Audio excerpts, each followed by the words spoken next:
Colombia. When you hear that name, what comes to mind? Maybe it's coffee, right? Or those incredible, lush green landscapes.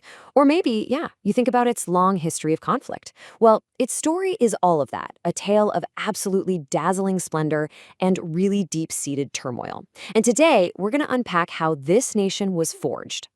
Okay, let's start right here. Look at this incredible piece of gold. It's called the Muisca raft.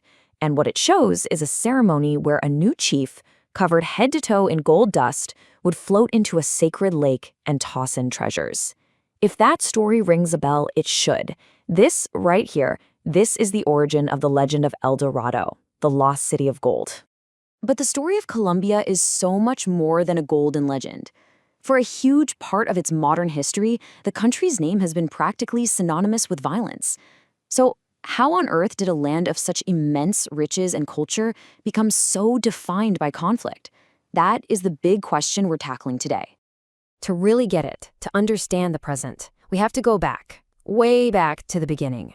Before any Europeans set foot there, the land we now call Colombia was home to some truly remarkable and complex societies.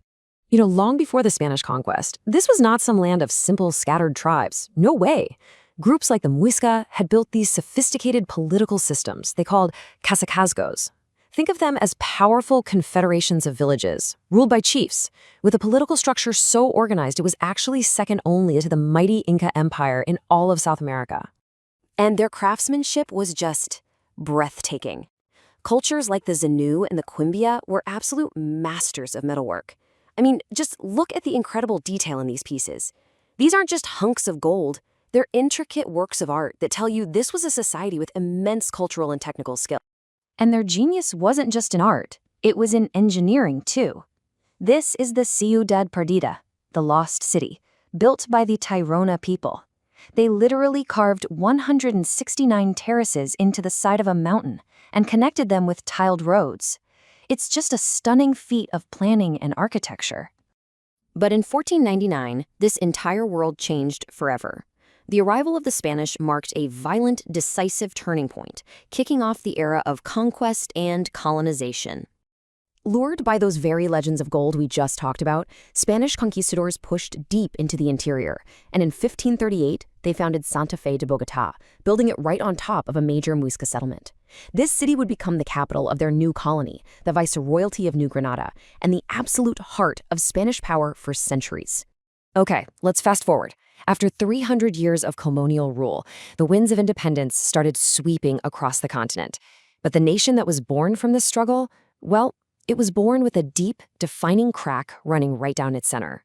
The great liberator Simón Bolívar had this absolutely monumental dream. In 1819, he forged the Republic of Gran Colombia, a massive superstate that united what is now Colombia, Venezuela, Ecuador, and Panama.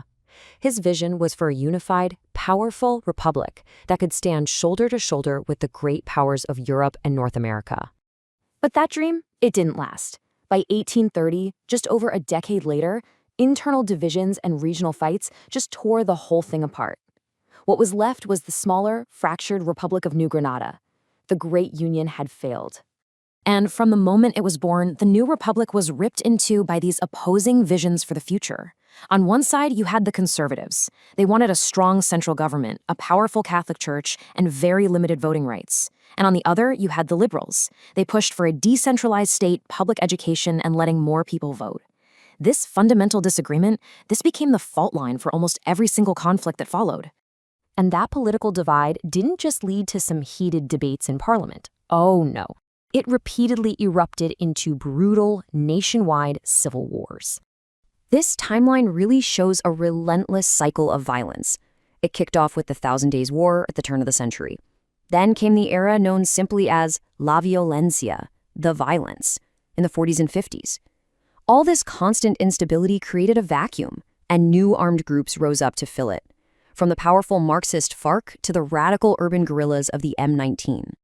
If you want to grasp the scale of this, just look at this number. During La Violencia alone, an estimated 300,000 people were killed. And this wasn't a war against a foreign army. This was a devastating internal conflict, fought town by town, village by village, between supporters of those two main political parties. The new guerrilla groups that popped up were often pretty theatrical. In 1974, the M19 announced its arrival with this stunning symbolic act. They went into a museum and stole Simón Bolívar's sword, claiming they were taking it back until peace and liberty were truly a reality. It was such a powerful, dramatic statement. So, to finally end La Violencia, the two parties created a really novel solution, the National Front. Basically, they agreed to just take turns being president for 16 years.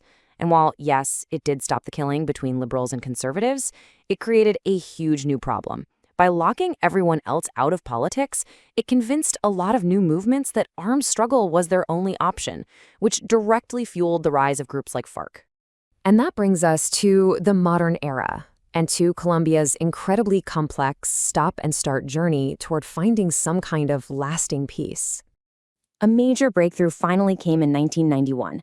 Colombia drafted a brand new constitution, a fundamental reset for the entire nation.